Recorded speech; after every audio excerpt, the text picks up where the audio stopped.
பிரியமானவர்களே, ஆண்டவர் இரட்சகராகிய இயேசுவின் நாமத்தினால இந்த மாலையிலே தேவ சபையிலே கூடும்படியாக, கர்த்தரை ஆராதிக்கும்படியாக ஆவியானவர் நமக்கு தந்த மேலான கிருபைகளுக்காக ஆண்டவருக்கு நன்றி செலுத்துகிறேன். அல்லேலூயா, அல்லேலூயா. கர்த்தருடைய கிருபை நம்மோடு கூட இருக்கிறபடினால ஆண்டவருக்கு நன்றி செலுத்தும். ஒரு நாட்களை கர்த்தர் நமக்கு ஒரு ஆசீர்வாதமான நாளை கர்த்தர் மாற்றி தருவாராக. பிரியமானவர்களே, இன்றைக்கு விளம்பரங்களை நான் உங்களுக்கு சொல்லி நான் செய்திக்கு கடந்து செல்லும்படியாக இருக்கிறேன். வருகிற சனிக்கிழமை நமக்கு 2வது வாரமாக இருக்கிறபடினால நம்முடைய டிவிஷன்ல வைத்து பிரியமானவர்களே பொதுவான ஒரு உபவாச கூட்டம் நமக்கு நியமிக்கப்பட்டிருக்கிறபடினால சபையாரிகளை கலந்து கொள்ளும்படியாக அன்போடு நாம் கேட்டுக்கொள்கிறோம். நல்ல பிரியமானவர்களே, 2வது சனிக்கிழமை நமக்கு இங்கே உபவாச கூட்டம் இல்லை. நமக்கு 3வது வாரத்துல நம்ம அதை வைக்கும்படியாக இருக்கிறோம். வருகிற மாதத்திலிருந்து அதை மாற்றி 1வது வாரத்தை நாம் கொண்டு செல்லலாம். பிரியமானவர்களே, கர்த்தரை ஆசீர்வதித்து நடத்துவாராக. அல்லேலூயா. 2வதாக வருகிற வெள்ளிக்கிழமை நமக்கு படைமகிழ்ச்சி ஆராதனை இருக்கிறபடினால வெள்ளிக்கூட்ட ஆராதனை பிரியமானவர்கள் நம்முடைய புது காலங்களை வைத்து நமக்கு நடைபெறும். எனவே சாயங்காலம் 5 மணிக்கு 5:30 மணிக்குள்ளாலே நீங்கள் யாரும் அங்கே வந்து சேரும்படியாக அன்போடு நான் கேட்டுக்கொள்கிறேன். வெளிக்கூட்ட ஆராதனையிலே நீங்கள் கலந்து கொள்ளுங்கள். பிரியமான முடித்துவிட்டு உங்களுடைய இல்லங்களை ஊழியக்கால சந்தைக்கு வருவார்கள்.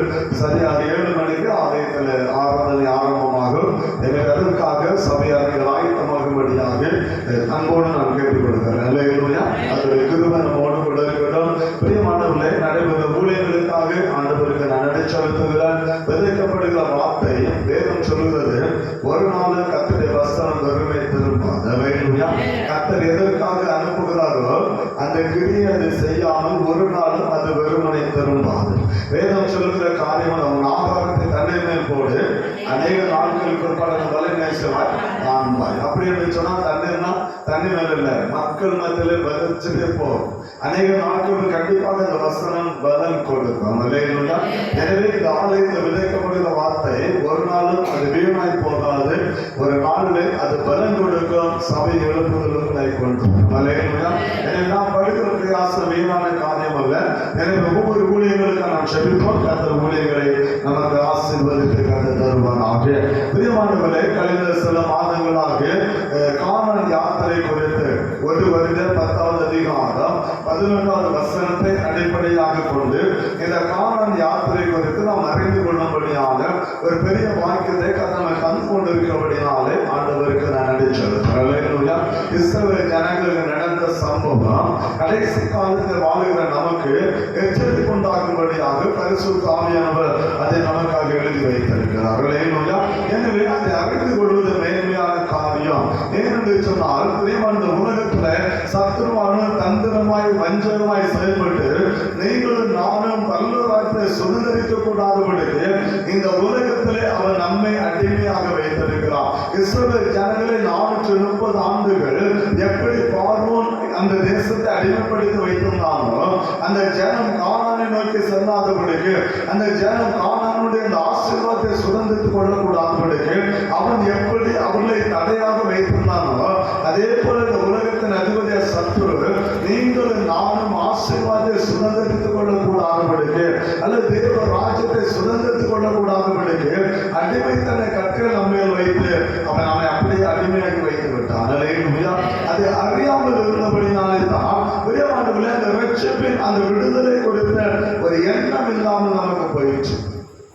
ஆனா இப்பொழுது அப்படி இல்லை. அதை நீங்களும் நம்ம அறிந்து கொள்ள வேண்டும் என்று சொல்லி கர்த்தர் விரும்புகிறார். அல்லேலூயா.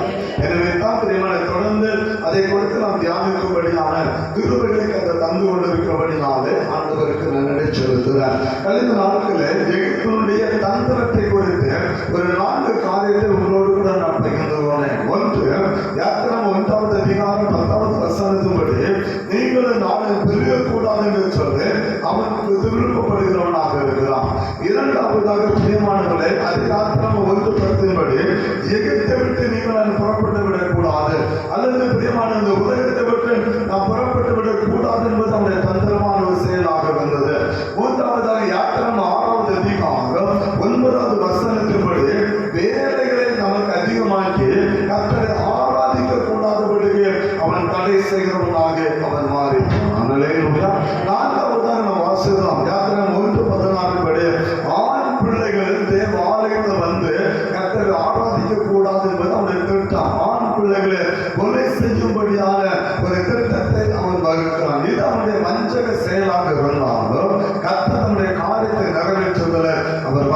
தேவனாக இருந்தார். அவன் என்னென்ன காரியத்தை செய்தானோ அவற்றுக்கு எதிரான காரியத்தை கர்த்தர் செயல்படுத்தி அந்த ஜனத்தை கர்த்தர் ஜெயத்தை கொடுக்கிறவனாக இருந்தார். எந்த அளவுக்கு அவர்கள் பெருகக்கூடாதபடி அவன் தடை செய்தானோ அந்த அளவுக்கு அவர்கள் பெருகிறாங்களே தவிர அவர் ஒடுக்கப்பட்டு போகிறது. அதுதான் வேதம் நம்ம கற்றுக் கொடுக்கிற ஒரு காரியம். எகிப்தை விட்டு புறப்பட்டு போகக்கூடாது என்பது அவருடைய திட்டமாக இருந்தது. ஆண்டவர் ஆதியாகமம் 17 சொன்னாரு, நான் திரும்ப அந்த தேசத்தை வெளியே கொண்டு வருவேன் என்று சொல்லி ஆதியாகமம் 15வது அதிகாரம் 14வது வசனத்துல ஆண்டவர் ஆபிரகாமுக்கு சொன்ன வார்த்தையை கர்த்தர் நிறைவேற்ற அவர் தீவிரம் உள்ளவராக இருந்தார். மூன்றாவதாக வேலை பழுவை அவன் அதிகமாக்கி மோசமான சத்தத்துக்கு அந்த ஜனம் செவிகொடாதபடிக்கு அவன் அப்படியே மாற்றி போட்டான். எந்த அளவுக்கு அவர்கள் மோசமான சத்தத்துக்கு செவிகொடாமல் போனார்களோ பின்னாட்கள மோசமான வார்த்தையை ஒரு விசுவாசித்து ஆண்டவரை பின்பற்றுகிற ஜனமாய் மாறினார்கள். கடைசியாக ஆண் பிள்ளைகள் எல்லாரையும் கொலை செய்யும்படியாக அவன் திட்டத்தை திட்டினாலும் எகிப்திற்கு பிறக்கிற எந்த ஒரு ஆண் குழந்தையும் உயிரோடு இருக்கக்கூடாதுன்னு சொல்லி பல திட்டங்களை அவன் திட்டினாலும் கர்த்தர் மோசை கொண்டு கர்த்தர் பலத்த காரியத்தை செய்தார். அந்த எதிர்ப்பு நடுவில் பிரியமானவர்களே, எந்த ஆண்களை பிழைக்க கூடாதுன்னு சொல்லி அவன் திட்டம் போட்டானோ அந்த திட்டத்தின் நடுவில் கர்த்தர் மோசைங்கிற குழந்தையை கர்த்தர் பாதுகாத்து அவனை கொண்டு இஸ்ரவேல் ஜனங்களை கர்த்தர் விடுவிக்க ஒரு வல்லமையுள்ள தேவனாக இருந்தார். எந்த அளவுக்கு அவன் செயல்பட்டானோ, எந்த அளவுக்கு அவன் தந்திரமாய் செயல்பட்டானோ கர்த்தர் எல்லாவற்றையும் கர்த்தர் உடைத்தறிய ஆரம்பித்தார். எல்லா தந்திரையும் உடைத்த பின்பு கர்த்தர் ஜனத்தை அவர் விடுதலையாக்க அவர் சித்தம் உள்ளவராக இருந்தார். இதை அறிந்த பார்வோம் இப்பொழுது வஞ்சகமாய் செயல்பட ஆரம்பிக்கிறான். அவருடைய வஞ்சக செயல் ஒரு 5 காரியங்களை நாம் தொடர்ந்து தியானிக்கும்படியாக இருக்கிறோம். 5 விதமான வஞ்சக செயல்களை அவன் அந்த ஜனத்தின் நடுவிலே அவன் கொண்டு வந்தான். ஏன்னா கர்த்தர் இஸ்ரவேல் ஜனங்களை எதுக்கு கொண்டு போறாரு தெரியுமா? ஆண்டவர் ஏன் ஏற்கனவே நம்ம விடுதலையாக திட்டம் உள்ளவராக இருந்தான். அவரை கர்த்தரை ஆராதிக்கணும். அவங்க ஆண்டவர் அதுக்குதான் கர்த்தர் விடுதலையாக்க விரும்பினான். அவங்களை கர்த்தரை ஆராதிக்கணும். ஆண்டவருடைய மோசே இஸ்ரவேல் ஜனங்களுக்காக அவன் பார்வானிடத்தில் பேசும்போது அவன் சொன்ன வார்த்தை தான், கர்த்தரை ஆராதிக்கணும், அதுக்கு நாங்க போனோம். எபிரேயர் தேவனைகளை சந்தித்த நாங்கள் ஆராதிக்கணும், அதற்காக நாங்கள் பிரயாணப்படணும். இதுதான் அவன் பேசின வார்த்தையாக இருந்தது என்பது ஒரு நாள் நீங்கள் மறந்து விடக்கூடாது. வாசிக்கலாம். யாத்திரை 8வது அதிகாரம் 1வது வசனம் வாசிக்கலாம். அப்பொழுது கர்த்தர் மோசேயை நோக்கி, நீ பார்வோனிடத்தில் போய் எனக்கு ஆராதனை செய்ய என் ஜனத்தை அனுப்பு. அங்க மோசே பேச வேண்டிய ஒரே வார்த்தை தான். ஆண்டவர் சொல்லி அனுப்புறார், போ பார்வோனிடம் போ. சொல்ல வேண்டிய வார்த்தை, என் ஜனத்தை அனுப்பு. எதுக்கு? கர்த்தர் என்னை ஆராதிக்கும்படியா. கர்த்தர் ஆராதிக்கும் போதுதான் கர்த்தர் இஸ்ரவேல் ஜனங்களை எகிப்திலிருந்து கர்த்தர் கொண்டு வருகிறார். அந்த ஆராதனை கர்த்தருக்கு பிரியமான ஆராதனையாக இருக்க வேண்டும்.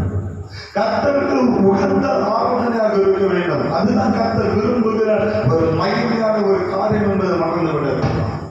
இப்பொழுது பார்வோன் வஞ்சகமாய் அவன் செயல்படுகிற ஒரு காரியத்தை நீங்கள் அறிந்து கொள்ள முடியும். ஜனத்துக்கு விரோதமாக பார்வோன் செய்த சகல தந்திரங்களை கர்த்தர் நிரூபணமாக்கினான். நமக்கு விரோதம் எழுப்புகிற சாத்தானுடைய சகல தந்திரங்களை நிரூபணமாக்கி நமக்கு ஜெயத்தை கர்த்தர் வல்லமையுள்ள தேவனாக இருக்கிறார். அவருடைய தந்திரம் இஸ்ரவேல் ஜனங்கள் என்ன செய்யல, ஈடுபடவே இல்லை. ஏன்னா அவர்களோடு கூட இருக்கிற கர்த்தர் பெரியவராக இருந்தார். அவர்களோடு கூட இருக்கிற கர்த்தர் பெரியவராக இருந்தார். எல்லா தந்திரங்களை கர்த்தர் முறையடித்தார். எனவே இப்பொழுது வஞ்சகமாய் அவன் செயல்பட அவன் ஆரம்பிக்கிறான். அவன் வஞ்சகமாய் செயல்படுவது என்ன செய்யறான்னு சொன்னா, இஸ்ரவேல் ஜனங்களோடு சேர்ந்து கொண்டான். நல்லா புரிஞ்சுக்கணும். இஸ்ரவேல் ஜனங்களோடு இசைந்து அந்த ஜனங்களோடு இணைந்து அவன் ஜனத்தை வஞ்சிக்கிறவனாக இருந்தான். இப்ப என்ன சொல்லலாம் தெரியுமா? கர்த்தரை நீங்க ஆராதிக்க போகலாம், என் கர்த்தரை ஆராதிக்கலாம், தடையே இல்லை. ஆனா அங்கதான் சில வஞ்ச காரியங்களை செயல்படுத்த ஆரம்பிக்கிறான். அதுதான் நம்ம அறிந்து கொள்ளும்படியாக முதலாவது செய்த காரியம் தெரியுமா? யாத்திரை 8வது அதிகாரம் 18வது வசனத்தை வாசிக்கலாம். மந்திரவாதிகள் தந்த மந்திர வித்தையினால் பெண்களை பிறப்பிக்கும்படி பிரயத்தனம் செய்தார்கள். செய்தோம் அவர்கள் கூடாமல் போயிட்டு பெண்கள் மனிதர் மேலும் மிருக ஜீவன்கள் மேலும் இருந்தது. வேதமாக சொல்லுது, மோசேயுடைய அற்புத அடையாளங்கள் பிரியமானவர்களே பார்வோனுடைய மந்திரவாதிகள் பார்வோனுடைய ஊழியக்காரர்களால் நடத்தப்பட்டது. ஆனாலும் மந்திரவாதிகள் அதை செய்யும்படியாக எத்தனை மனிதர்கள் அவர்களால் செய்யக்கூடாமல் போயிற்று. அதோட செய்யக்கூடாமல் போனபடினாலே பிரியமானவர்களே மோசே செய்த சகல காரியங்களை அவர்களால் செய்ய முடியாமல் போனபடினாலே இப்போ என்ன சொல்ற, இஸ்ரவேல் ஜனங்களோடு அவன் இணைந்து கொள்ளுகிறான். இஸ்ரவேல் ஜனங்களுக்கு அவன் இணைந்து செயல்படுகிறான். ஆனா வஞ்சகமாய் அவன் செயல்பட ஆரம்பிக்கிறான். ஏன்னா அந்த ஜனத்தோடு இணைந்தால்தான் மீதுள்ள காரியத்தை செய்ய முடியும் என்பது அவனுக்கு தெரியும். இதற்காக செயல்படுத்த ஆரம்பிக்கிறான். இப்ப என்ன செய்யணும் பாருங்க, 25 வசனம் சொல்லுகிறது, அப்பொழுது பார்ப்போம் ஆரோனை அழைத்தது, நீங்கள் போய் உங்கள் தேவனுக்கு தேசத்துக்கான எங்க வருகிறோம் ஆண்டவர் என்ன சொன்னாரு, வனாந்தரத்துக்கு இதனுடைய வஞ்சகம். இப்போ ஜனங்களோட இணைந்து கொள்ளுகிறான். இங்க நடந்தது ஒரு அற்புதம். கர்த்தர் அனுப்பின வாதைகளே ஒரு வாதை, பேணுங்கிற வாதை. அது 10 வாதைகளை குறித்து நம்ம தியானிப்போம். அப்பொழுது எல்லா வரைக்கும் நான் தியானித்துக் கொள்ளலாம்.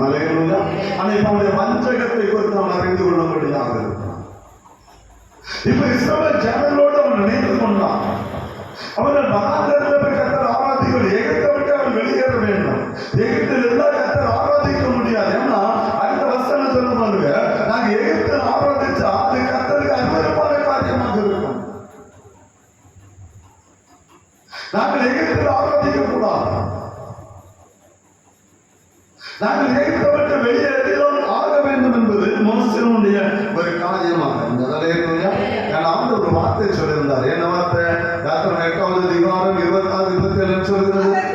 அதற்கு மோசே, அப்படி செய்யலாகாது, இந்த தேவனாய கர்த்தருக்கு நாங்கள் எகிப்தியருடைய அருவருப்பை பலியிடுவதாக இருக்குமே, எகிப்தியருடைய அருவருப்பை நாங்கள் அவர்கள் கண்களுக்கு முன்பாக பலியிட்டால் எங்களை கல்லுப்பால் அல்லவா, எங்கள் வனாந்தரத்தில் 3 நாள் பிரயாணம் போய் எங்கள் தேவனாய கர்த்தர் எங்களுக்கு விதிக்கிறபடியே அவருக்கு பலியிடுவோம் என்றார். தேசத்தை நாங்கள் போட வனாந்தரத்தை 3 நாள் பிரயாணம். இந்த 3 நாள் என்பது 3 ஆவிக்குரிய சத்தியங்கள் நமக்கு கற்றுத்தரும் நாட்களை அதை குறித்து நம்ம தியானிக்கலாம். 3 நாட்கள் என்பது 3 ஆவிக்குரிய சத்தியங்கள். அந்த 3 நாட்கள் பிரயாணப்பட வேண்டும் வனாந்தரத்தில். வனாந்தரம் எகிப்தை விட்டு போனவுடனே நாங்கள் அவருக்கு பலி செலுத்த முடியாது. கர்த்தருக்கு சில விதிகளை அவர் விதித்திருக்கிறார். அந்த விதியின்படி தான் நாங்கள் பலி செலுத்த வேண்டும். எனவே எகிப்தை விட்டு நாங்கள் வெளியேறிதான் ஆக வேண்டும். வெளியேறது மாத்திரமல்ல, எத்தனை நாள் பிரயாணம்? 3 நாள் பிரயாணம். அதை பிற்பாடு கர்த்தருக்கு பலியிடும். அதுதான் வேதம் சொல்கிற வார்த்தை. முதலாவது கர்த்தரை பலியிட அவன் ஜனத்தை அனுப்பவில்லை, உபாய தந்திரங்கள் பண்ணுகிறான். அவன் இருப்பான், அவனுடைய தந்திரம் ஒண்ணு எடுபடல. அவன் மந்திரவாதி செய்த மந்திரவாதம் எடுபடல சொன்ன உடனே இஸ்ரவேல் ஜனங்களோடு இணைந்து அவன் செய்த காரியம் தந்திரமாய் சொல்றான், நீங்க பலியிடுங்க, ஆனா தேசத்தை பலியிடுங்க. அவனை எகிப்துல பலியிட்டா இவங்க எகிப்தோடு என்ன செய்ய மாட்டாங்க, போக மாட்டாங்க. இங்கே பலி செலுத்தி இங்கே இருந்துருவாங்க. பஞ்சமாய் பலி செலுத்தலாம். இப்ப அவன் இணைஞ்சு வாரம் கர்த்தர் பலி செலுத்துங்க, ஆனா எகிப்துல நீங்க அதை செலுத்துற பிள்ளைகளாக இருக்க வேண்டும் என்பது அவனுடைய திட்டமாக அவனுடைய காரியமாக இருக்கிறது மறந்து விடக்கூடாது. இதனுடைய சத்தம் என்ன? நீங்களும் நானும் ரட்சிக்கப்படாமல் கர்த்தர் ஆராதிக்கணும் என்பது அவனுடைய வஞ்சகம். கர்த்தர் ஆராதிக்கலாம், கர்த்தருடைய நாமத்தை மையப்படுத்தலாம், ஆனா நீங்கள் நாங்கள் ரட்சிக்கப்படக்கூடாது. அதான் தந்திரம். எகிப்தோடு வெளியேறக்கூடாது. ஆராதனை பண்ணலாம், ஆனா எங்கதான் பண்ணணும்? எகிப்துல தான் பண்ணணும். எகிப்துடைய விதிக்கு உட்பட்டுதான் பண்ணணும். அதான் மோசே சொன்னான், நாங்க இங்க பண்ணா அது எகிப்திற்கு அருவருப்பார்கள் எங்களை கொண்டு போடுவாங்க. சொன்னேன், மந்தை மேய்ப்பது என்பது எகிப்திற்கு அருவருப்பானது இருக்கான். அந்த ஆண்டுடைய பலி என்னதான்? ஆடு, மாடு, புறா, குஞ்சம். கர்த்தர் பலி செலுத்த பலி அதுதான். அது பலி செலுத்த எகிப்திற்கு அருவருப்பானது. அப்ப அருவருப்பான காரியத்தை தேசத்தை பலியிட்டா எகிப்தியர்கள் கல்லெறிந்து கொண்டு போடுவார்கள்.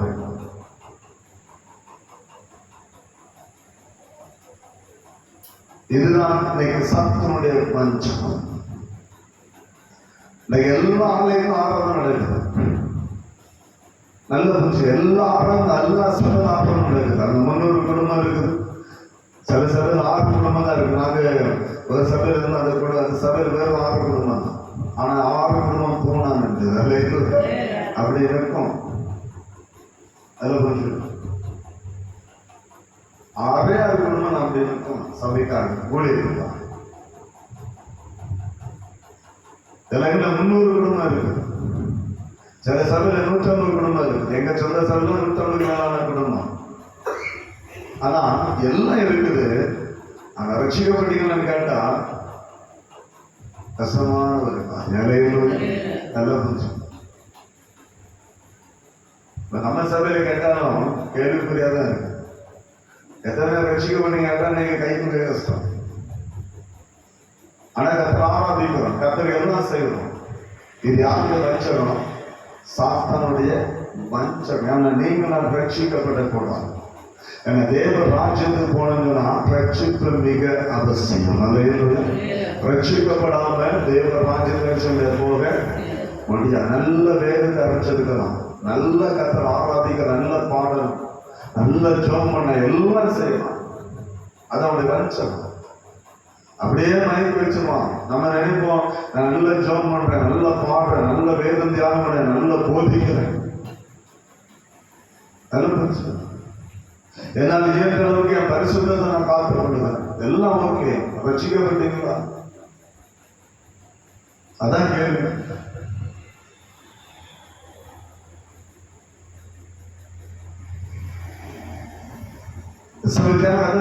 கர்த்தரை ஆராதிக்கலாம், கர்த்தரை மகிமைப்படுத்தலாம். ஆனா எகுதான் பண்ணணும், எகிப்தில்தான் பண்ணணும். தேசத்தான் பலி செலுத்தணும், தேசத்தில் வெளியே போகணும். இதே போல இன்னைக்கு சபையை அவன் பந்தமாக்கி வைத்திருக்கிறான். இந்த எல்லா சபையும் நல்லா புரிஞ்சுக்கிறான். நீங்க வெள்ளை சபை அங்க போய் ஆராதிக்கிற எல்லா பரிசுத்தவன்கள் கிடையாது. அங்க போய் ஆராதி எல்லாரும் பல்வேறு பேரும் நீங்க கனவுல நினைக்காதீங்க. அது இல்லை. சிஎஸ்ஐ பாத்தீங்கன்னா அவ்வளவு பயபக்தி ஆலயத்துக்கு போவாங்க. எல்லாரும் பல்லவத்துக்கு போவாங்க. கேள்வி ரட்சிக்கப்பட்டீங்கன்னா கேள்வி நானே கேட்டேன். சமநாளே கேட்ட ஒரு கேள்வி. நான் எல்லா இடத்துல ரட்சிக்கப்பட்ட கை கொடுத்த ஆணை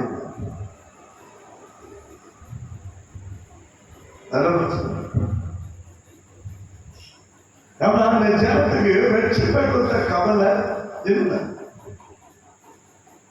ஏன்னா அந்த ரட்சிப்பை கத்தை இலவசமாய் வைத்திருக்கிறான். அது இலவசமாய் கத்தை ஏற்படுத்தினாலே அந்த ரட்சிப்பை கொடுத்த கவலை இல்லை. ஏன்னா நம்ம உலகத்தோடு ஓடுகிற கூட்டம், உலகத்தினுடைய காரியங்களுக்கு முக்கியத்துவம் கொடுக்கிறோமே தவிர கர்த்தருடைய காரியത്തിന് முக்கியத்துவம் நாம் கொடுப்பது இல்லை. அதுதான் வேதனைக்குரிய ஒரு காரணம். நீங்களும் நானும் ரட்சிக்கப்பட வேண்டும் என்பதுதான் தேவ திட்டம். நீங்களும் நானும் இந்த உலகத்தை விட்டு வெளியே வர வேண்டாம். சாத்தானுடைய வஞ்சக வலைத்து வெளியே வர வேண்டாம். நீங்களும் நானும் ஆண்டவர் ஆராதிக்கிற பிள்ளைகளாக மாற வேண்டாம். நீங்களும் நானும் மனவாட்டி திருச்சபை மாற வேண்டும் என்பதுதான் தேவனுடைய திட்டம் என்பதை மறந்து விடக்கூடாது. இன்னைக்கு தேவனுடைய திட்டத்தை நாம் மறந்து போனோம். அதுதான் வேதனைக்குரிய ஒரு காரணம். கர்த்தர் உங்களுக்காக எனக்கு வைத்த ரட்சிப்பை நாம் மறந்து போனோம். வேதம் என்ன சொல்லுகிறது? எபிரேயர் 2வது அதிகாரம் 4வது வசனத்தை வாசிக்கலாம். எபிரேயர் 2வது அதிகாரம் 4வது வசனம். அடையாளங்களினாலும் அற்புதங்களினாலும் பலவிதமான பலத்த செய்கைகளினாலும் நம்முடைய சித்தத்தின்படி பகிர்ந்து கொடுத்த பரிசுத்த ஆவியின் வரங்களினாலும் தேவன் தானே சாட்சி கொடுத்ததுமாயிருக்கிற இவ்வளவு பெரிதான ரட்சிப்பை குறித்து நாம் கவலையற்று இருப்போமானால் வருகிற தண்டனைக்கு எப்படி தப்பித்துக் கொள்வோம்? பவுல் பவுல் எபிரேய சபைக்கு எழுதுகிறான், தேவன் சாட்சி கொடுத்த ரட்சிப்பு, பரிசுத்த ஆவியான வரங்களினால் உருவாக்கப்பட்ட ரட்சிப்பு, தேவனுடைய சித்தத்தின்படி உங்களுக்காக எனக்காக பயந்து கொடுக்கப்பட்டது ரட்சிப்பு. ஆண்டவர் கல்வாரி சிலுவையிலே அதை உருவாக்கி வைத்திருக்கிறார். அவருடைய ரத்தத்தினாலே அந்த ரட்சிப்பை நமக்கு உண்டு பண்ணி வைத்திருக்கிறார். வேதம் சொல்லுது, இவ்வளவு பெரிதான ரட்சிப்பை குறித்து நீங்கள் நானும் கவலையற்றவர்களாக இருப்போமானால் அதுக்கு தண்டனை கிடைச்ச தப்பித்துக் கொள்ள முடியாது. பரலோகத்துக்கு போயிடலாம் நினைச்சா முடியாது. வாசல கூட எட்டி பார்க்க முடியாது. நல்லா புரிஞ்சுக்கணும். ரட்சிப்பின் அனுபவம் இல்லாம பரலோகத்தின் வாசல கூட எட்டி பார்க்க முடியாது. பைபிள் என்ன சொல்லுது தெரியுமா? வெளிப்பாடு 21ஆம் அதிகாரத்தை வரும்போது ஆண்டவர் ஒரு காரியத்தை கற்றுக் கொடுக்கிறார். வெளிப்பாடு 21ஆம் அதிகாரத்தை வரும்போது பரலோக ராஜ்யத்தை யார் உள்ள போங்க தெரியுமா? 24ஆம் வசனம், ரட்சிக்கப்படுகிற ஜனங்கள் அது வெளிச்சத்தை நடப்பார்கள், பூமியின் ராஜாக்கள் தங்கள் மகிமை கனத்தையும். போதும், யார் உள்ள போவாங்களோ ரட்சிக்கப்படுகிற ஜனம் தான் பரலோகராஜ்யத்தோட அந்த வெளிச்சம். ஏன்னா அதுக்கு வந்து பாத்தீங்கன்னா ஆட்டுக்குட்டியானது அந்த வெளிச்சம். பரலோகராஜ்யத்தை வெளிச்சம் கொடுப்பது ஆட்டுக்குட்டியானது. அப்ப அவருடைய ரத்தத்தினாலே மீட்கப்பட்டு ரட்சிக்கப்பட்ட கூட்டம் மட்டும்தான் தேவ ராஜ்யத்துக்குள்ளே நுழையும். இயேசு என்கிற அந்த வெளிச்சத்துக்குள்ளே அவர்கள் பிரவேசிப்பார்கள். அந்த வெளிச்சத்தை நடப்பார்கள். அதான் யோவான்ல வாசிக்கிற, எந்த மனுஷனும் பிரகாசிக்கும்படியாக அந்த விஞ்ஞான ஒளி அவர்தான் ஒளி, அவர்தான் வெளிச்சம். பரலோகராஜ்யத்தை அவர்தான் வெளிச்சம். அங்க சந்திரன் கிடையாது, அங்க சூரியன் கிடையாது, அங்க நட்சத்திரம் கிடையாது, ஆட்டுக்குட்டியான வெளிச்சம். அந்த வெளிச்சத்தை நீங்க நாம் நடக்கணும்னு சொன்னா, பரலோக ராஜ்யத்துக்குள்ள பிரவேசிக்கணும்னு சொன்னா ரட்சிக்கப்பட்டிருக்கணும். பாவத்திலிருந்து விடுதலையாக்கப்பட்டிருக்கணும், அக்கிரமத்திலிருந்து விடுதலையாக்கப்பட்டிருக்கணும். நல்ல கத்தனை ஆராதிப்போம், நல்ல மகிமைப்பட்டிருப்போம். ஆனா பக்கத்து வீட்டுக்காரங்க பேச மாட்டாங்க, பக்கத்து வீட்டுக்காரங்க என்ன மாட்டாங்க, பேச மாட்டாங்க.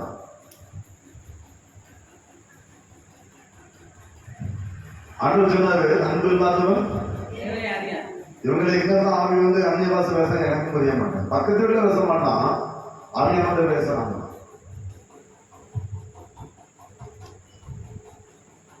உடம்பு சகோதர பேச மாட்டாங்களா, ஆண்டோட பேசுறாங்க. ஆண்டவர் சொன்னார், கண்ட சகோதரி அன்பு கூறவிட்டா ஆனால் தேவனுக்கு எப்படி அன்பு கூறுவார்? ரட்சிப்பின் அனுபவம் இல்லை, பரிசுத்தமான அபிஷேகத்துல அந்த நிறைவு இல்லை. ஏன்னா ஆவியானவர் உள்ள வந்தாலே உள்ள இருக்கிற கசப்பு வெறுப்பு எல்லாம் இருந்துச்சு நம்மளை விட்டு வெளியே போயிருந்தேன். ஏன்னா அவர் அக்கினி எல்லாத்தையும் சுட்டு எரித்து போடுவார். உள்ள இருக்கிற எல்லாத்தையும் என்ன செய்வாரு? சுட்டு எரிச்சு போடுவாரு. அவர் அக்கினியா இருக்குது தெரியுமா? பரிசுத்த ஆவியானவர் அந்த அக்கினி உள்ள வந்தாலே உள்ள இருக்கிற பொருளாத எண்ணங்கள் என்ன அக்கினி சுட்டு எரித்து போடப்படும். வெறுடைய சுத்தமா, அதான் பரிசுத்தமுடைய கிரியை. அதுதான் என்ன அபிஷேகம் சொல்றாங்க. ஆனா உள்ளது கிரியை என்ன செய்யல, உள்ளது கிரிய.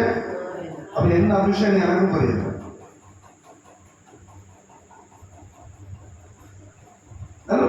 ரட்சிப்பின் அனுபவம் இல்லாத ஒரு கூட்டம், ஆவியான நிறைவு இல்லாத ஒரு கூட்டம் இன்றைக்கும் இருந்து கூட சத்துடைய பஞ்சகம்.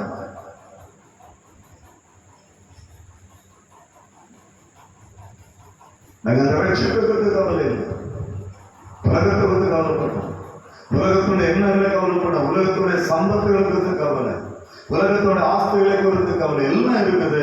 ஆனா ரட்சிப்பதற்கு கவலை இல்லை. வருகிற தண்டனை கிடைச்சா தப்பித்துக் கொள்ள முடியாது. ஏன்னா அது அவனுடைய வஞ்சம். நம்ம அதை புரிஞ்சுக்கிட முடியும். நம்ம அதை சொன்னாலும் ஒத்துக்கொள்ள மாட்டோம். ஏன்னா நமக்கு அதை பற்றி கவலை இல்லை.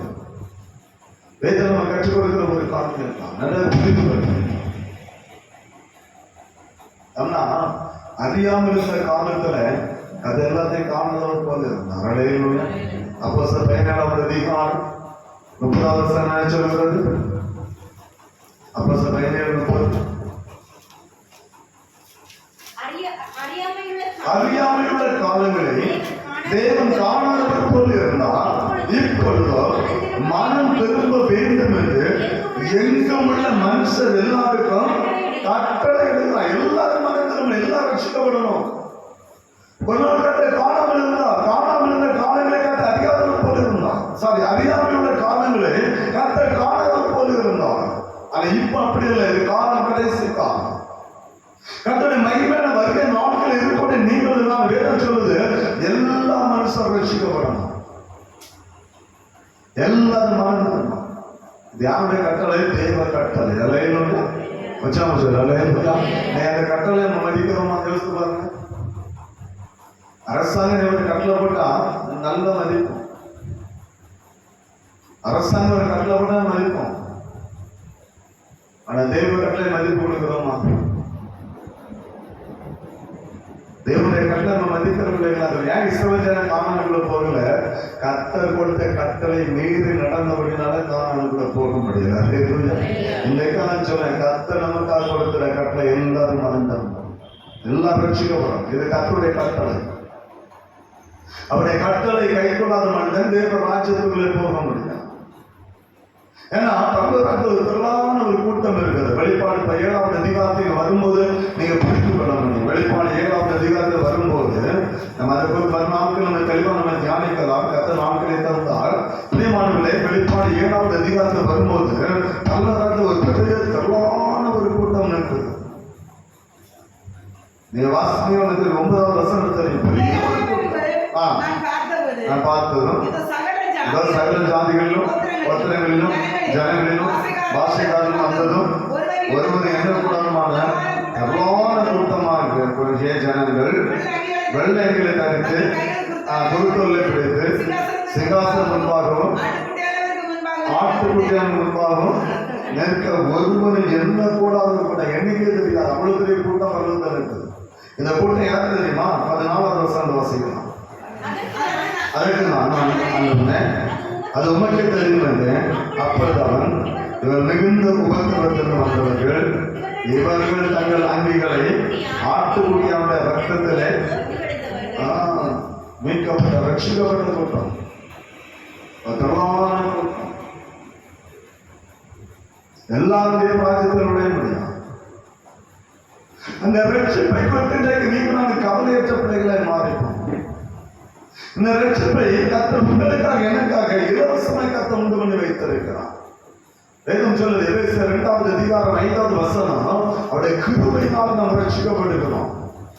ரோமர் 3ஆம் அதிகாரம் 23-24 வசனத்தின்படி அந்த ரட்சிப்பு இலவசமாய் நமக்கு கொடுக்கப்படுகிறது. இலவசமாய் அவருடைய ரத்தத்தினாலே நீங்கள் நீதிமான்களாக்கப்படுகிறோம்.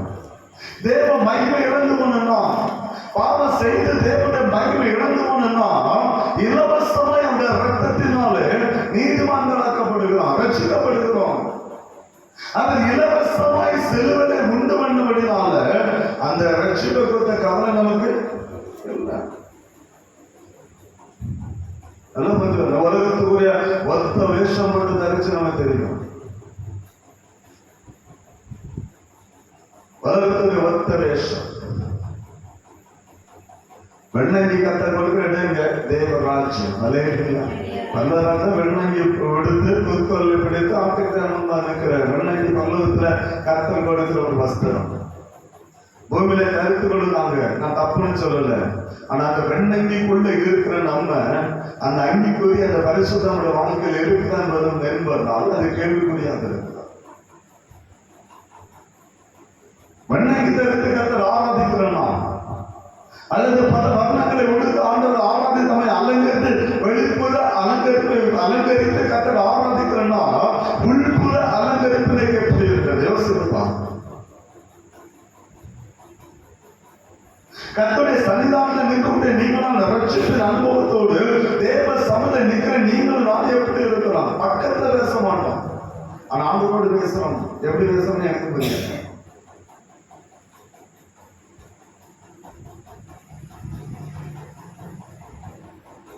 ஏன்னா கர்த்தருடைய கட்டளை ஒண்ணு, நீ மன்னிச்சா நானும் நான் நம்ம மன்னிக்கல. கர்த்தர் எப்படி ஏன் பாவத்தை மன்னிச்சார் எனக்கு தெரியல. நான் மற்றவர்கள் எனக்கு சில பாவத்தை மன்னிக்க முடியல. மனசுல வைத்து வைத்து வைத்து வஞ்சகத்தோட செயல்படுகிறேன். சாத்திரம் அப்படிதான் வஞ்சகத்தோட செயல்படும். நானே மன்னிக்கல, கர்த்தர் எப்படியா மாவட்டம் மன்னிச்சாரு? அது ரட்சிப்பு நன்மை எப்படி எனக்குள்ள வந்துச்சு?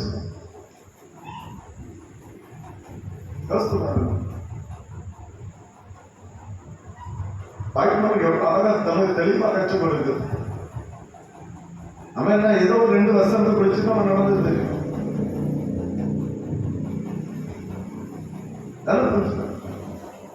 சத்துடைய பஞ்சகமே நீங்களும் நான் ரட்சிக்கப்படலாம். ஆனா கர்த்தரை ஆராதிக்கணும். கர்த்தரை மையப்படுது. எல்லாம் சரி, நல்ல பஞ்சகம் எல்லாம் சரி.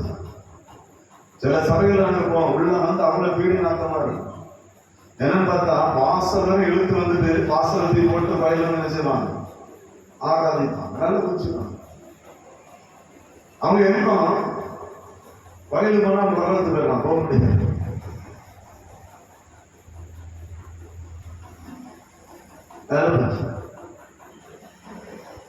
நான் ஏற்கனவே சொல்லுது, ஆலயத்துல சபைக்குள்ள வேறுபாடு சொன்னா சொல்லுறேன். ஆலயத்துக்குள்ள யார் வேணா நினைச்சாலும் வரலாம். அவன் குடிகாரனும் வரலாம், அவன் கொலைகாரனும் வரலாம், கொள்ளைக்காரனும் வரலாம், உபச்சாரக்காரன் வரலாம், எப்படி பண்ணாலும் கர்த்தருடைய ஆலயத்தை வரலாம். ஆனா சபைக்குள்ள நினைச்சால் போக முடியும். இவங்கெல்லாம் என்ன ஆலயத்துக்கு வந்தோம்னா பகவத்துக்கு வேணும்னு எண்ணம் முடியும். ஆனா இவ்வளவு பேர் தான் ரட்சிப்பை குறித்து நான் கவலையற்றவனா இருப்போமா? இந்த தண்டனைக்கு நீங்கள் நான் தப்பித்துக் கொள்ள முடியும். சாத்தானுடைய வஞ்சகமே நம்மோடு கூட இருந்து நமக்குள்ள இருந்து ரட்சிப்பின் அனுபவத்தை பெற்றுக் கொள்ளாதபடியே கர்த்தரை ஆராதிக்க செய்கிறவன் தான். அந்த துதியில கர்த்தர் ஒரு நாள் வாசம் பண்ணவே மாட்டார். ரட்சிப்பின் அனுபவம் இல்லாம கர்த்தர் ஆராதிக்கிற ஆராதனை அது வீணான ஆராதனைகள் மறந்துவிடக்கூடாது. ஏன்னா ஏசாயா 59:2 அது நீங்க மனசுல வச்சிருக்கோம். நம்முடைய பாவம் நம்ம அக்கிரமம் தேவன் நினைச்சுமா மறக்கும். நம்முடைய அக்கிரமம் அவன் நமக்கு செவிவராதுக்கு அந்த முகத்தை நினைச்சுமா மறக்கும். அப்ப நான் அக்கிரம எண்ணத்தோடு அக்கிரம சிந்தையோடு பிரியமானவர்களே அன்பு இல்லாதவனாய், பிரியமானவர்களே இரக்கம் இல்லாதவனாய், என் ஆண்டோட குணம் இல்லாதவனாய் நான் கர்த்தரை ஆராதிக்கணும் போனா கர்த்தருடைய முகம் எனக்கு எழுச்சியும் மறைக்கும். கர்த்தரனுக்கு செவி கொடாதவனுடைய முகத்தை மறைக்கும். அப்ப ஆண்டவனுக்கு செவி கொடுக்க முடியாது. ஏன்னா உள்ளத்துல அவ்வளவு வஞ்சகம், அவ்வளவு பிரியமான எரிச்சலின் ஆவி எல்லாத்தையும் வச்சு நான் கர்த்தரை ஆராதிக்க போகிறேன். ஏசாயா 52:2 சொல்லுகிறது, உங்க அக்கிரமங்களே உங்களுக்கும் தேவனுக்கு முன்பாக பிரிவினை உருவாக்கணும். உங்கள் பாவங்களே அவர்களை செல்வதாதபடியே. அப்ப பாவ எண்ணத்தோடு பாவ செயலோடு அன்பு இல்லாதவனாய் இரக்கம் இல்லாதவனாய் நான் கர்த்தரை ஆராதிக்க செல்லும் போது கர்த்தரின் முகம் எனக்கு மறைக்கிறது. தேவன் எனக்கு செவி கொடுப்பதை என்னால் கேட்க முடியல. ஆனா நான் எப்படி அந்நிய பாஷை பேசுறேன்?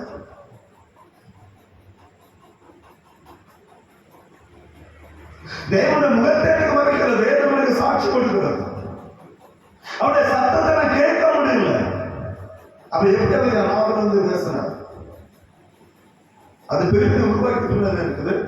ஆண்டவரை கூட சேரக்கூடாது பிரிவினை உருவாக்குறது. வசனம் அப்படிதான் சொல்லுது. வசனம் அப்படிதான் சொல்லுது. பிரிவினை உருவாக்குன்னு சொல்லுது. அப்ப ஆண்டவரை பிரிசனை வச்சிருக்கு. ஆண்டவர் என்ன பாவம் இருக்குன்னு செய்து அந்த பாவம் என்னத்தோட எப்படி கர்த்தரை ஆராதிக்க முடியும்? அதனால மோசே நான் 3 நாள் பிரயாணம் பண்ணணும்.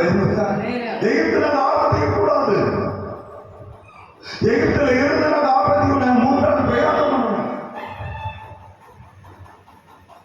என் ஆண்டவர் சொன்னான், ஆண்டவர் ஆராதிக்கிற ஜனம் ஆவியோடு உண்மையோடும் அவரை ஆராதிக்கிற ஜனமாய் மாற வேண்டும். யோவான் 4வது அதிகாரம் 23வது வசனத்துல கர்த்தர் கற்றுக் கொடுக்கிறார். யோவான் 4:23 வாசிக்கலாம். உண்மையாய் தொழுது கொள்கிறவர் பிதாவை ஆவியோடும் உண்மையோடும் அவரை தொழுது கொள்ளும் காலம் வர இப்பொழுதே வந்திருக்கிறது. பிதாவை ஆவியோடு உண்மையோடு நீங்க தொழுது கொள்கிற பிள்ளைகள், அதான் தேவ சித்தம். அதுதான் அடுத்த வசனம், அடுத்த 2 வசனம் படிச்சு வந்து அதுதான் தேவ சித்தம். ஏன்னா அவர் ஆவியாக இருக்கிறார். அவர் ஆராதிக்கிற நீங்களாலும் ஆவியோடு உண்மையோடு கர்த்தரை நினைச்சோம் ஆராதிக்க கற்றுனார். ரட்சிப்பின் அனுபவத்தோடு அதுதான் ரட்சிப்பின் கம்பீர சத்தம் என்று தாவீது சொல்றார். அவர் சொன்னாங்க ரட்சிப்பின் கம்பீர சத்தம். அந்த ரட்சிப்பின் அனுபவத்தோடு தேவ சமூகத்தை ஆராதிக்கிற ஒரு காரணம். தாவீது ஒரு பாவம் செய்தபடினால சங்கீதம் 52 கதற ஆண்டவரே உம்முடைய ஆவியை விட்டு எடுத்து போடாது.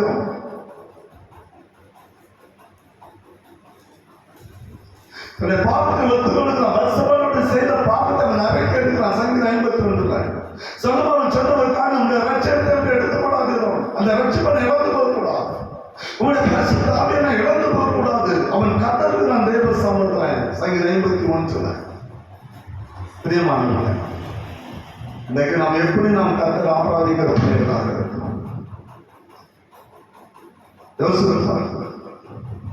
வேதம் நமக்கு கற்றுக் கொடுக்கிற காரியம் தான். 12வது வசனத்தை வாசிக்கலாம். சங்கீதம் 51 இந்த ரட்சணித்தின் சந்தோஷம் திரும்பவும் எனக்கு தந்து உற்சாகமான ஆவி நான் கேட்க திரும்ப தான். நான் இழந்து போனேன், ரட்சிப்பு இழந்து போனேன், பாவம் செய்துட்டேன், ரட்சிப்பு இழந்து போனேன். அந்த ரட்சிப்பு மீண்டும் எனக்கு பாவம் செய்தவன் இருவனுக்குள்ள வந்தவன் அவனால் தாங்க முடியல. ஏன்னா பாவம் தேவனோட பிரித்து விட்டது. அந்த பிரித்தவனை தாங்க முடியல. தேவ சமூகத்தில் கதறான், தேவாலயத்தில் அவன் கதறுகிறான். ஆண்டவர நான் இழந்து போன ரட்சிப்பு சந்தோஷம் திரும்ப வேணும். அந்த ஆவி முன்னாள் ஆராதித்தனே, உங்களுடைய நாமத்தை மகிமைப்படுத்தினே, அந்த ஆவி திரும்ப எனக்கு வேணும். அந்த உற்சாகமான ஆவி எனக்கு வேணும். அந்த ஆவி என்னை விட்டு அகன்று போகக்கூடாதுன்னு சொல்லி தேவ சமூகம் அவன் கதறி அழுகிறான்.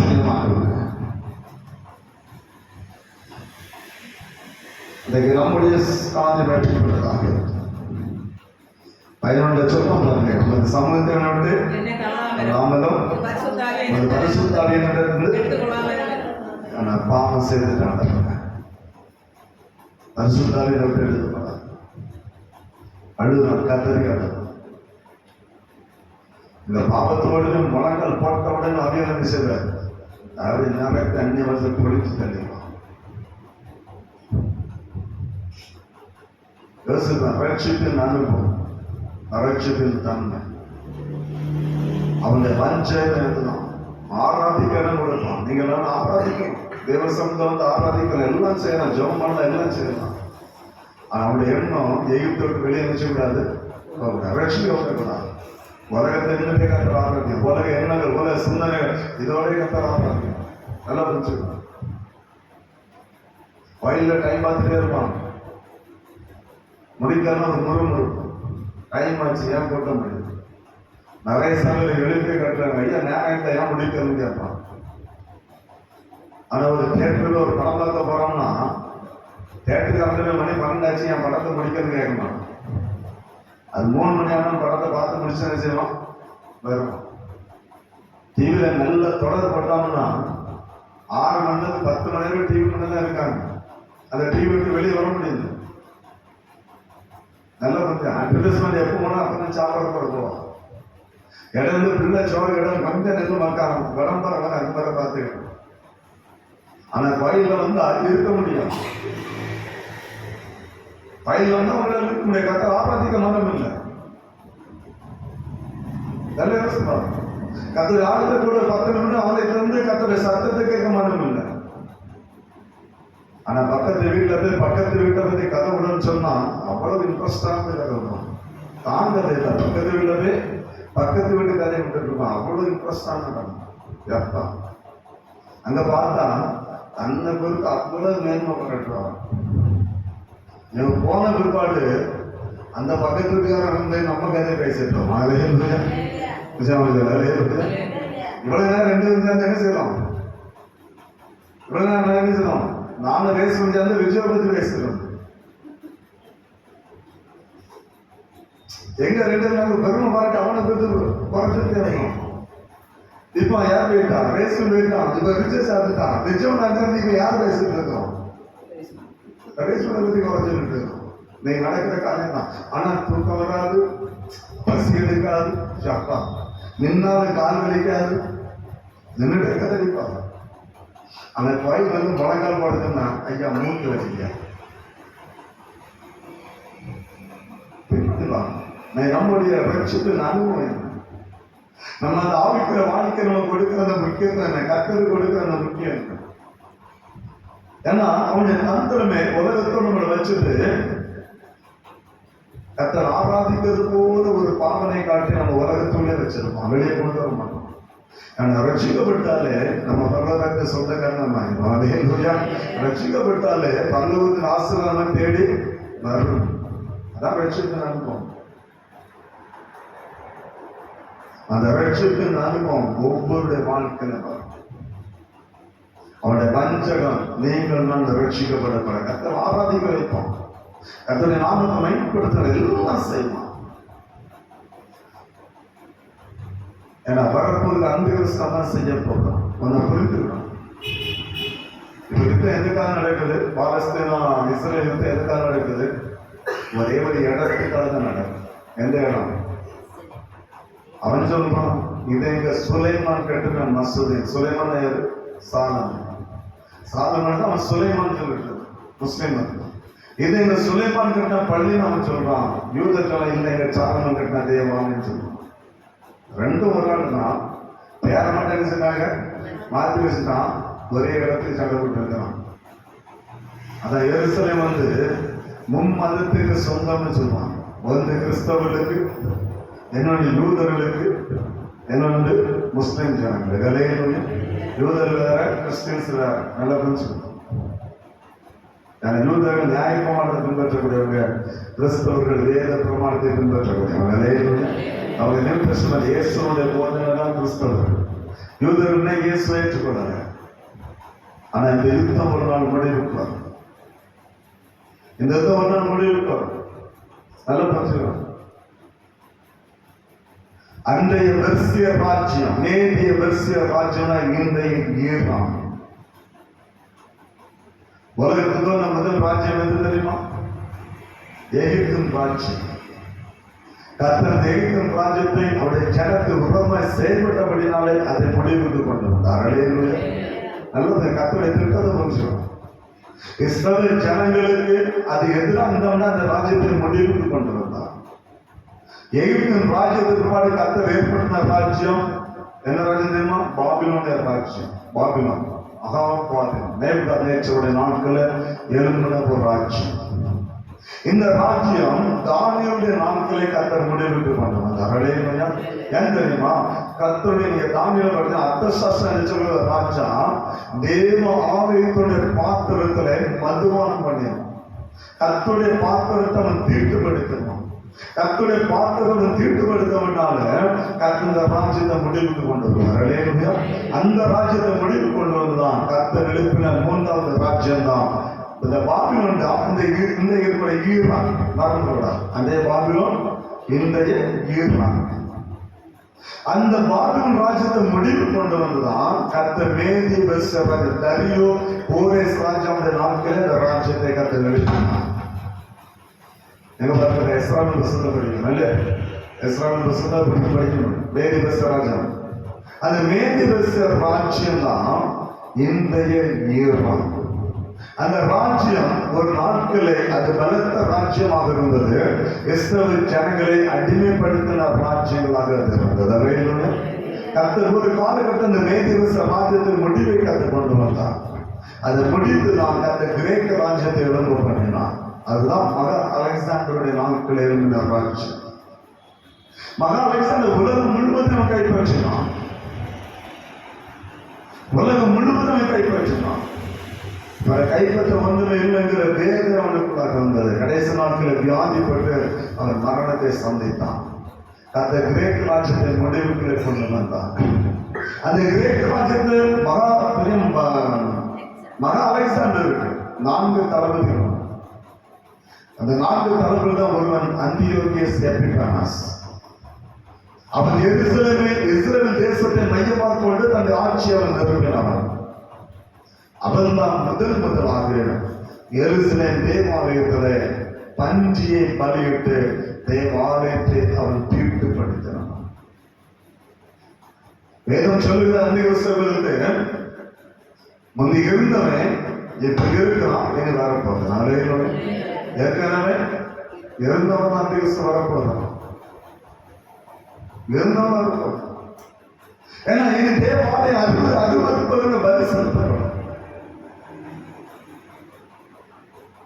அது ஆத்மீகத்தில் அங்கீகரிக்கும். எனவே ஒருவேளை அவன் அந்திகிறிஸ்துவ வரலாம் என்கிறது கிறிஸ்தவ வரலாற்றை என்பது ஒரு கேள்வி. இன்னொன்று காயமுடைய நெற்றியிலே கர்த்தர் ஒரு அடையாளத்தை போட்டு அனுப்பினார். அந்த அடையாளம் என்ன நினைக்கும் சரியா? கடைசி நாட்களில் ஒவ்வொரு நெற்றியிலும் அந்த சரி செய்வான், அடையாளத்தை கொண்டு 666 அடையாளத்தை கொண்டு வருவான். ஒருவேளை காயினாக இருக்கலாம் என்பது இன்னைக்கு ஒரு கேள்வியாக இருக்கிறது. யூதாஸ் காரியத்தில் வேதம் சொல்வது கேட்டின் மகன் என்று வேதம் சொல்லுகிறது. அந்திகிறிஸ்து வேதம் சொல்ல கேட்டின் மகன். ஏன்னா யூதாஸ் காரியத்தில் சொல்வது அவன் தனக்குரிய இடத்துக்கு போனான்னு பைபிள் சொல்லுது. அவன் எங்க போனான்னு பைபிள் சொல்ல தனக்குரிய இடத்துக்கு போனான். ஒருவேளை அவன் அந்திகிறிஸ்து நினைச்சலாம் எழும்பலாம் என்பது இன்னைக்கு ஒரு கேள்விக்குறியாக இருக்கு. நல்லா புரிஞ்சுக்கணும். அப்ப இந்த கிரேக்க ராஜ்யத்தை முடிவுக்கு கொண்டு வந்து ரோம ராஜ்யத்தை கதை எழுப்ப ஆரம்பித்தான். இன்றைக்கு ரோமருடைய ஆட்சி தான் உலகம் என்ன செய்து நடக்குது. வாட்டிக்கன் உங்களுக்கு தெரியும், போப் என்ன சொல்றாரோ அதுதான் உலகமே என்ன செய்யும் கேட்கும். வாடிக்கனை மையமாக கொண்டது முழு நம்ம நினைக்கிறோம் தனித்தனி ராஜ்யம் இல்லை. வாடிக்கன் புறப்படுகிற காரியம் பலத்த காரியம். ஒரு நாள் அந்த ராஜ்யத்தை முடிவை கொண்டு வருவார். அந்த ரோம ராஜ்யம் முடிவு கொண்டு வந்து தேவ ராஜ்யம் வேணும். கடைசியாக இருக்கக்கூடிய ராஜ்யம் தேவ ராஜ்யம். அந்த ராஜ்யத்துக்கு முடிவு தான். அப்போ நீங்க என்ன புரிஞ்சுக்கணும், நான் எதுக்காக இந்த சரித்திரத்தை கொண்டு வரணும்னா கடைசி நாட்கள் என்ன சம்பவம், எப்படி பார்வோன் இஸ்ரவேல் ஜனங்களோடு இணைந்து கர்த்தரை ஆராதிக்கலாம், அந்த தேசத்துல தான் நீங்க பலி செலுத்தணும், தேசத்துல ஆராதிக்கணும் எப்படி சொன்னானோ அதே போல கடைசி நாட்கள் இந்த யுத்தம் முடிவுக்கு வரும்போது அந்த கிறிஸ்து யூதரோடு ஒரு ஒப்பந்தம் பண்ணுவான். அதை புரிஞ்சுக்கலாம். அதுதான் நான் சொல்லுவாங்க. யூதரோடு அவன் ஒப்பந்தம் பண்ணும்போது அந்த ஒப்பந்தத்திலே யூதர்கள் கையெழுத்திடுவார்கள். அந்த ஒப்பந்தத்தின் அடிப்படையில் கடைசி தேவாலயம் எழுணும். கடைசி தேவாலயம் எழுணும். அதுவரை இந்த யுத்தம் நடந்து கொண்டுதான் இருக்கு. அந்திகிறிஸ்து நாட்கள்ல இஸ்ரவேல் ஜனங்கள் அந்திகிறிஸ்துவோடு அவர்களுக்கு மீண்டுமாய் அவர்கள் ஈரானோடு இணைவார்கள். மேதி பேசுற ராஜ்யம் அந்த ராஜ்யத்தோடு இணைகிற காலம் உண்டு. அந்த ராஜ்யங்கள் ஒன்றிணையும். இணைப்போது பெரிய ஒரு ஒப்பந்தம் கையெழுத்தாகும். அந்த ஒப்பந்தத்தின் அடிப்படையில் கடைசி தேவாலயம் எழுப்பப்படும். அந்த தேவாலயம் எழும்பும் போது அந்த உபத்திரவ காலமாக இருக்கும். தேவ ஆலயம் எப்பொழுது கட்டி முடிகிறதோ அப்பொழுது தேவ ஆலயத்துல கர்த்தருடைய ஆராதனை ஸ்தலத்துல அவன் போய் உட்காருவான். உட்கார்ந்து தேவாலயத்துல அருவருப்பானது பலி செலுத்துவான். அப்பதான் யூதர்களுக்கு தெரியும் அவன் அந்திகிறிஸ்து சொல்லலே வஞ்சகமாய் செயல்படுவான். அவன் வஞ்சகமாய் செயல்படுவான். புஸ்தகத்தை வந்து சொல்லுகிறது தேவாலயத்தை ஆராதனை ஸ்தலங்களை வந்து உட்காருவான். அநேக புரிந்து கிறிஸ்துவ பிரியமானவர் அவருடைய தன்னுடைய வஞ்சகம் ஒரு நாள் மனிதனுக்கு வராது. எல்லாவற்றையும் கற்று முடிவுக்கு கொண்டு வருவார். அவருடைய வருகையை மாநில அழகிலுடைய அந்நாள் அந்த வஞ்சகம் தொடர்ந்து கொண்டுதான் இருக்கும். நீங்களும் நான் வஞ்சிக்கப்படாத விடுவேன். அவருடைய வஞ்சகத்தில் விழுந்துடாத விடுவேன். அந்த ரட்சிப்பின் அனுபவத்தோடு நாம் வாழ்வோம் என்று சொன்னான். கர்த்தர் உங்களுக்காக எனக்காக சிலுவையிலே வைத்து அந்த ரட்சிப்பை பாவங்கள் எல்லாவற்றையும் விட்டு எப்படியே 12 சொன்னோம்ல, நம்ம நெருங்கிற பாவம் எல்லாம் உதறி தள்ளிவிட்டோம். விசுவாசத்தை துவக்கிறவரும் அதை முடிக்கிறவரும் ஆகிய என் ஆண்டவரால் இயேசுவை நோக்கி நமக்கு நியமிக்கப்பட்டுள்ள ஓட்டத்துல நாம் ஓடுவோம் என்று சொன்னார். நிச்சயமாக உங்களுக்காக எனக்காக கர்த்தர் வைத்திருக்க அந்த கிரீடத்தை பெற்றுக்கொள்ள முடியும். அந்த பாவத்தை நாம் உதவி தள்ளாம அந்த பாவத்தோடு ஓடணும்னு சொன்னால் கிரீடத்தை இழந்து போவோம். எல்லாவற்றையும் உதறி தள்ளிவிட்டார். விசுவாசத்தை துவக்கிறதும் முடிக்கிறதும் ஆகிய என் ஆண்டவராய் இயேசுவை நோக்கி நமக்கு நியமித்திருக்கிற ஓட்டத்தில் பொறுமையாக ஓடுவோம் என்று சொன்னார். உங்களுக்காக எனக்காக வைத்திருக்கிற அந்த ஜீவ கிரீடத்தை நாம் பெற்றுக்கொள்ளோம். அதுதான் கர்த்தர் நோக்கி ஆசீர்வாதம். எனவே பிரியமானவர்களே, எகிப்துடைய வஞ்சக வலையில விழுந்து ஆகப்பட்டிருக்கும். எகிப்தினுடைய அந்த ரட்சிப்பின் அனுபவம் இல்லாதபடி கர்த்தர் ஆராதிக்கலாம் என்று சொல்லுகிறார். அந்த உபதேசத்துக்குள்ளே விழுந்து ஆகப்பட்டிருக்கும். ரட்சிப்பின் அனுபவத்தோடு நீங்களான தேவனை ஆராதிக்கும் போது கர்த்தர் மகிமைப்படுவார், நம்மை ஆசீர்வதிப்பார், தேவராஜ்யத்தில் சொந்தக்காரர்களாய் நம்மை மாற்றுவார். அல்லேலூயா. அப்படிப்பட்ட பாக்கியத்தை கர்த்தர் நமக்கு தரும்படியா அவருடைய சமுதாயத்திற்கு சொல்லலாம். கர்த்தர் அவரை ஆசீர்வதித்து நடத்துவாராக. ஆமென்.